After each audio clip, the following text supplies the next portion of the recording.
melakukan rapat pertemuan di atas membahas beberapa hal termasuk pembagian tugas. Dan sebelumnya saya ingin perkenalkan dulu tahun ini yang menjadi Amirul Hajj ya sesuai dengan undang-undang ya, bahwa Menteri Agama adalah Amirul Hajj. Saya sendiri Nasaruddin Umar, Menteri Agama Republik Indonesia. Kemudian Wakil Amirul Hajj Dr. Romo Muhammad Syafi'i, beliau langsung ke bandara. Kemudian Muhammad Irfan Yusuf, Kepala BPH, besok insya Allah berangkat. Kemudian Pak Dhanil Anzar Simajuntak, Wakil Kepala Badan BPH RI, besok menyusul. Kemudian Profesor Dr. Muhajir Effendi, Pak Muhajir, Pak, ya, ya, beliau sebagai penasihat khusus Presiden dalam urusan haji. Kemudian Profesor Dr. Taruna Ikrar, Kepala BPOM, ya. Kemudian Pak Dudi Purwagarandi, Menteri Perhubungan Republik Indonesia, besok menyusul. Kemudian Profesor Dr. Amir Syah Sanusi Tambunan, Sekjen Majelis Ulama Indonesia. Kemudian Kiai Haji Ahmad Said Asrori, Katib Am atau Sekretaris Umum Syuriah PB Nahdlatul Ulama. Kemudian ada Profesor Dr. Syamsul Anwar dari Pengurus Pusat Muhammadiyah. Kemudian ada Ibu Arifatul Khairi Fauzi, Menteri Pemberdayaan Perempuan dan Perlindungan Anak, sekaligus sebagai Ketua Umum PP Muslimat Nahdlatul Ulama. Kemudian Profesor Dr. Insinyur Arif Satria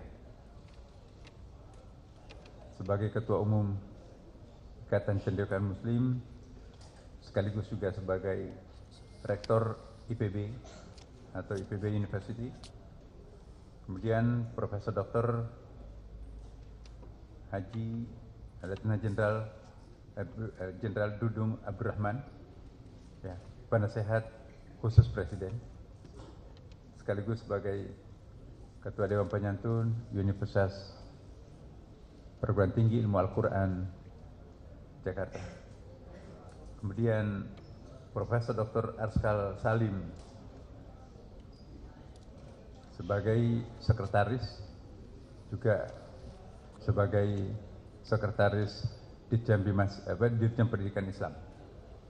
Ada Saudara Jojon Novandri, ya, tenaga ahli Kementerian Agama Republik Indonesia, Wakil Sekretaris. Bapak Ibu dan saudara-saudara sekalian, alhamdulillah operasional haji sudah mulai sejak tanggal 1 Mei yang lalu. Hari ini kita tanggal 29 dan alhamdulillah sudah 482 kloter yang berangkat ke Tanah Suci dengan jumlah 180.734 jamaah haji reguler, terdiri atas 105.085 perempuan atau 55%, dan 84.649 laki-laki atau 45%. Jadi jamaah haji perempuan lebih banyak daripada laki-laki tahun ini. Selain itu ada 15.033 jamaah haji khusus yang sudah tiba di Tanah Suci.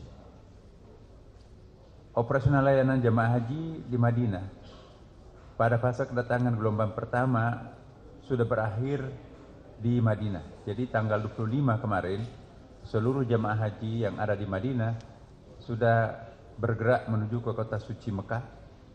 Dan saat ini seluruh jamaah terkonsentrasi di Mekah sekarang untuk mengikuti puncak haji di Arafah, Musdalifah dan Mina. Jadi mereka sudah menunaikan ibadah umrah. Sebagaimana Indonesia ya, Saudi Arabia juga telah menetapkan tanggal 1 Zulhijjah pada tanggal 8 Mei, sehingga wukuf di Arafah nanti akan berlangsung pada tanggal 5 Juni 2025. Jadi pada hari Kamis. Nah, seperti kita juga kemarin kita sudah rapat sidang isbat, sama dengan posisi kita hilangnya. Hari ini Amirul Hajj insya Allah sebentar lagi akan terbang ke Saudi Arabia menggunakan pesawat Garuda ya, dengan menjalankan tugas negara sebagai amanat Presiden Bapak Haji Prabowo agar memastikan jemaah haji Indonesia ini insya Allah mendapatkan pelayanan yang baik. Sesuai Undang-Undang Nomor 8 Tahun 2019, Amirul Hajj bertugas memimpin misi haji Indonesia dan melaksanakan tugas diplomasi haji di Arab Saudi selama musim haji. Kita akan bertemu dengan sejumlah otoritas di Arab Saudi untuk mendiskusikan berbagai macam penyelenggaraan haji, terutama di masa-masa akan datang. Saudara-saudara sekalian, kita juga alhamdulillah telah melakukan berbagai macam rangkaian kegiatan untuk meningkatkan pelayanan yang memang pernah kemarin ada awal-awalnya sedikit ada masalah ya. Masalahnya karena antara lain selain visa terlambat, tidak semuanya sekaligus keluar, juga ada yang tiba-tiba tidak bisa berangkat karena meninggal atau karena sakit atau karena ada urusan sangat penting ya. Maka kloter pertama itu memang ada kekosongan pesawat ya. Misalnya ada 20 orang kloter pertama, maka insya Allah sampai seterusnya kita bisa mengantisipasi dengan penyesuaian-penyesuaian yang disepakati bersama dengan pemerintah Saudi Arabia. Dengan demikian persoalan itu bisa segera terurai dan hanya berlangsung misalnya 1 hari atau sampai 2 hari sudah bisa dikembalikan lagi pada porsi sesuai dengan penempatan yang telah ditentukan di syarikatnya masing-masing dan di hotel tempatnya masing-masing.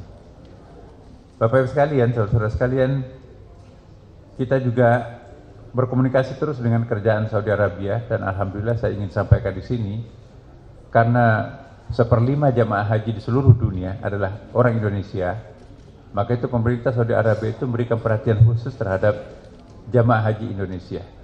Karena kalau jamaah haji Indonesia ini tertib, maka itu bisa dicontoh pergerakan-pergerakan selanjutnya oleh rombongan jamaah haji yang lain. Di sini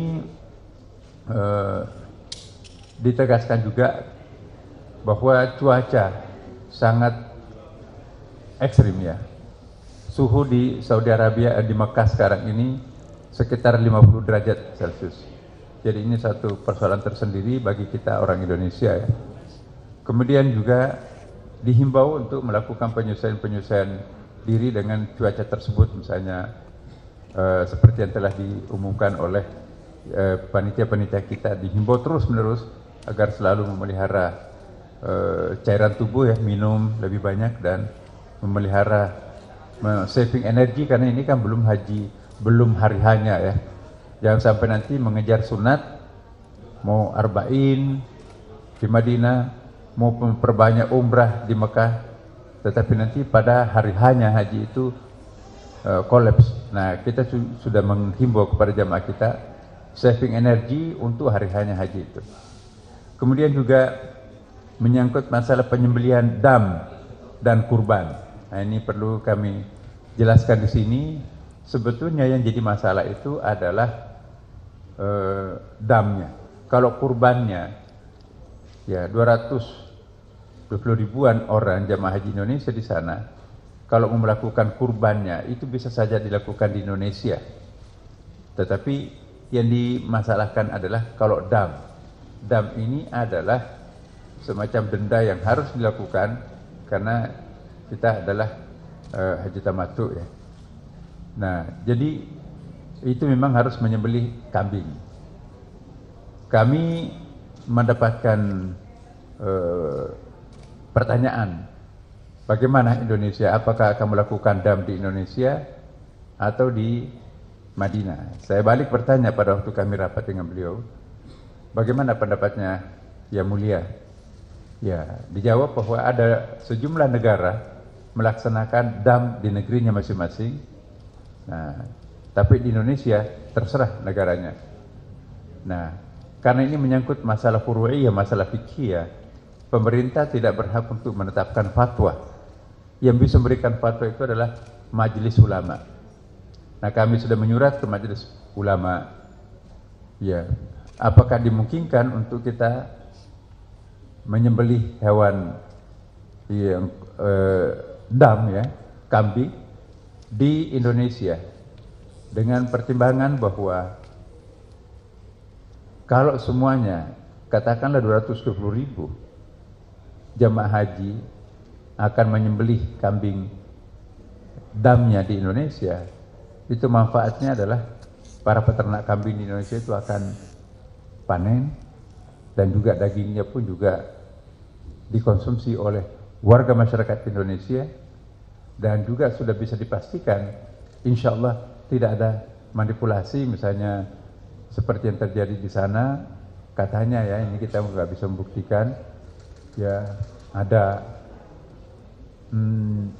tidak sesuai dengan jumlah yang seharusnya dibeli dan yang di-store oleh jamaah, karena di sana kan tidak langsung kita beli kambingnya, tidak pernah kita lihat di mana disembelihnya.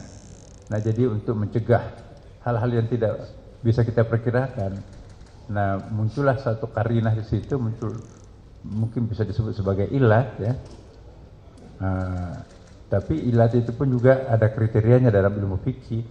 Sesuatu itu bisa disebut ilat, apakah belum bisa disebut ilat, itu nanti ada kriterianya. Maka itu kami sampaikan kepada majelis ulama, mohon pertimbangan hukum fikihnya, apakah Indonesia bisa menyembelih hewan dam di Indonesia. Nah, kami mendapatkan jawaban kemarin dari majelis ulama bahwa selama ilatnya belum cukup, maka belum dimungkinkan untuk melakukan penyembelihan di Indonesia. Logikanya masih harus dilakukan di Mekah. Nah, cuman karena ini menyangkut masalah ada hubungan privatnya juga, ada ijtihad individunya juga. Nah, ada juga sejumlah orang yang di samping melaksanakan penyembelihan hewan kurbannya di Indonesia, dia juga mempercayakan hewan damnya itu disembelih di Indonesia. Alasannya, ya sudah ada pendapat ulama di Indonesia juga, ya. Konon juga adalah majelis Muhammadiyah juga, kemudian juga Persis, dan juga sejumlah ulama NU juga membolehkan untuk penyembelihan hewan dam di Indonesia. Dan di beberapa negara ya, Bapak Ibu sekalian, juga sudah melaksanakan hal yang sama. Kami juga sampaikan kemarin langsung ke Majelis Fatwa Mesir, ya. Kemudian beliau juga mensyaratkan bahwa setiap negara punya dirinya sendiri, tidak mesti harus mengikuti suatu negara tertentu. Misalnya Mesir tidak melakukan penyembelihan itu, barangkali Indonesia punya kondisi objektif yang berbeda. Dan di Mesir sendiri juga, kata beliau, sebagian melaksanakan dam, penyembelihan damnya itu di Mesir, sebagian di Makkah. Dan sejumlah negara lain, kata Menteri Saudi Arabia, juga melaksanakan dam di negerinya. Nah, kalau seandainya ada jamaah kita dari Indonesia, jamaah haji Indonesia, mau melaksanakan damnya di Indonesia, setelah mendengarkan fatwa majelis ulama seperti tadi, dan juga mereka juga punya hak asasi sendiri untuk berpendapat bahwa di negara lain dan sebagian ulama bahkan ormas Islam membolehkan, maka itu kita serahkan kepada individu. Nah, inilah sikap kami di Kementerian Agama, karena Kementerian Agama tidak berhak untuk memberikan fatwa, tapi memberikan pertimbangan-pertimbangan seperti yang saya sampaikan tadi. Kemudian perlu juga kami ingatkan bahwa harus membawa kartu nusuk. Kami ingatkan betul kepada seluruh jamaah haji Indonesia, karena tahun ini Saudi Arabia itu menetapkan peraturan yang super ketat. Supir pun juga kalau tidak punya tasrih Makkah itu tidak bisa masuk menjadi supir di tanah haram. Maka itu satu masalah tersendiri, bagaimana mencari supir yang tasrihnya Makkah, yang bisa mengantarkan jemaah. Dan alhamdulillah Indonesia juga melakukan lobby-lobby. Mudah-mudahan insya Allah kita juga bisa menyelesaikan persoalan ini. Kemudian juga kami sampaikan bahwa panitia telah mempersiapkan segala sesuatunya, termasuk juga masalah yang bakal muncul. Kita sudah melakukan mitigasi risiko. Bahkan kami minta kepada seluruh anggota di sana, panitia-panitia di situ mempersiapkan paling tidak ada 4 opsi. Kalau opsi pertama gagal, maka segera harus pindah ke opsi kedua. Opsi kedua pun juga gagal, harus opsi ketiga sampai opsi keempat. Nah, ini bentuk ikhtiar yang kami lakukan untuk memberikan pelayanan kepada seluruh jamaah haji kita. Dan alhamdulillah ini berfungsi dengan baik.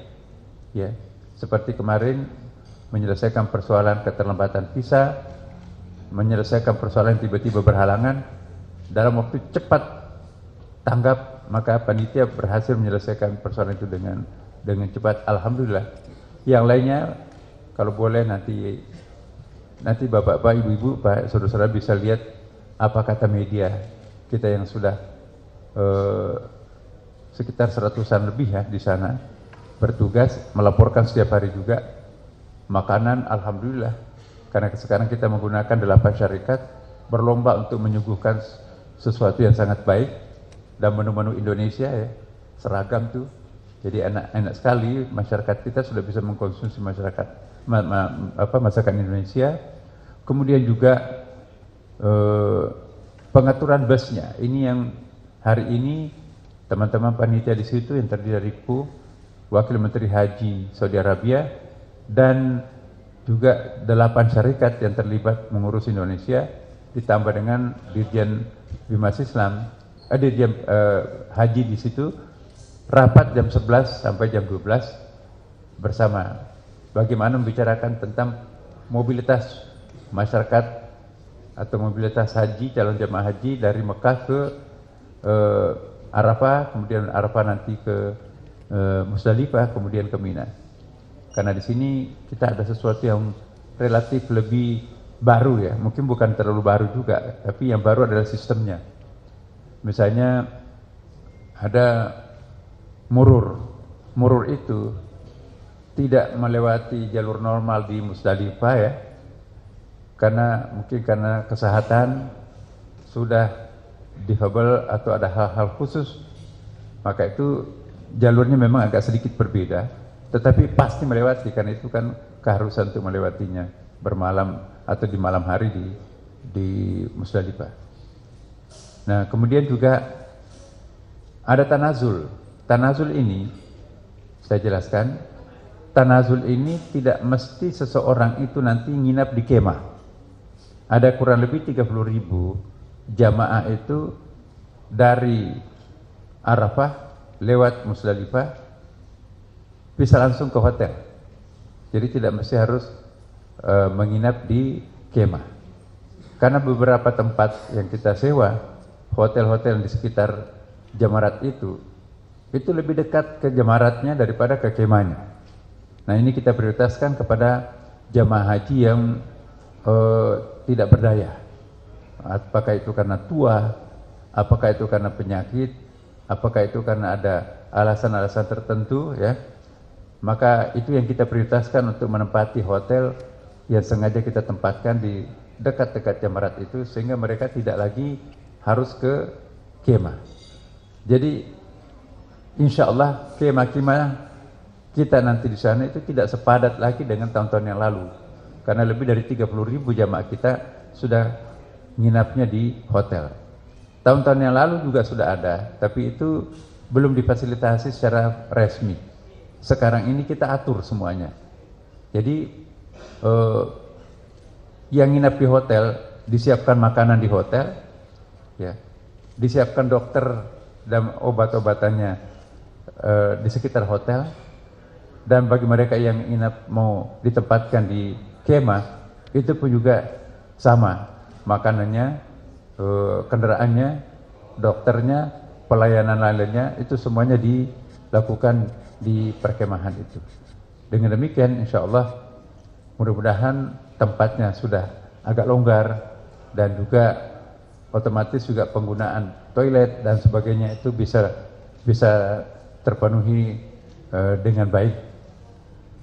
Dan yang terakhir kami ingin sampaikan bahwa insya Allah rombongan Amirul Haji ini akan bertugas kurang lebih 20 hari. Ya.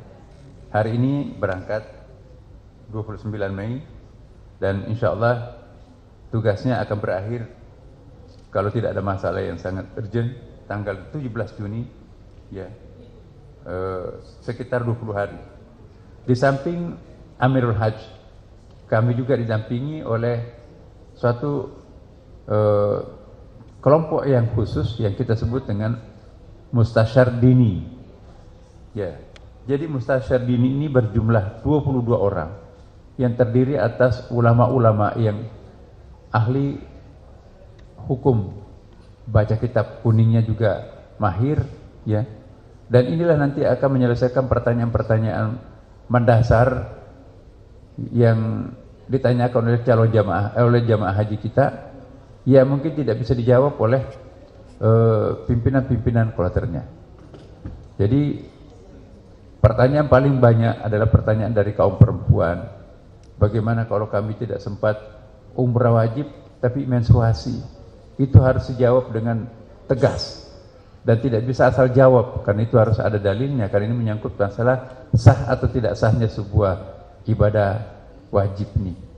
Maka itu kami menganggap bahwa lembaga ini sangat penting dan ini juga nanti bekerja sama dengan Amirul Hajj untuk menyelesaikan persoalan-persoalan yang seperti tadi. Dan alhamdulillah penyebarannya pun juga mengikuti hotel-hotel mereka. Tidak berkumpul di dalam satu tempat, tapi mengikuti jamaah di mana dia bertempat tinggal. Dan juga dipermudah dengan adanya handphone, ya. Jadi bisa bertanya kepada kelompok-kelompok itu dengan langsung, bisa live dan seterusnya.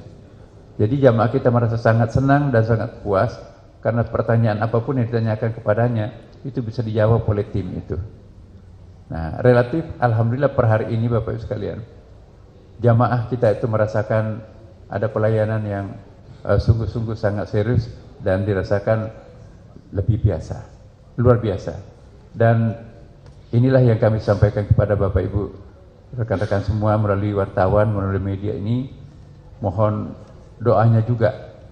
Walaupun kami bicara sampai hari ini seperti ini, tetapi yang maha menentukan Allah Subhanahu wa Ta'ala.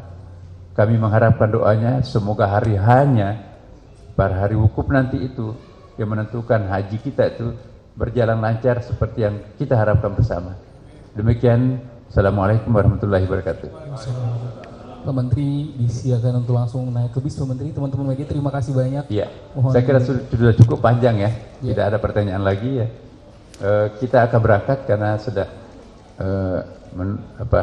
ditunggu penerbangan juga. Terima kasih sekali lagi pada rekan-rekan. Mari kita mempersiapkan diri untuk ke bus. Assalamualaikum warahmatullahi wabarakatuh. Teman-teman media mohon kesediaannya, terima kasih.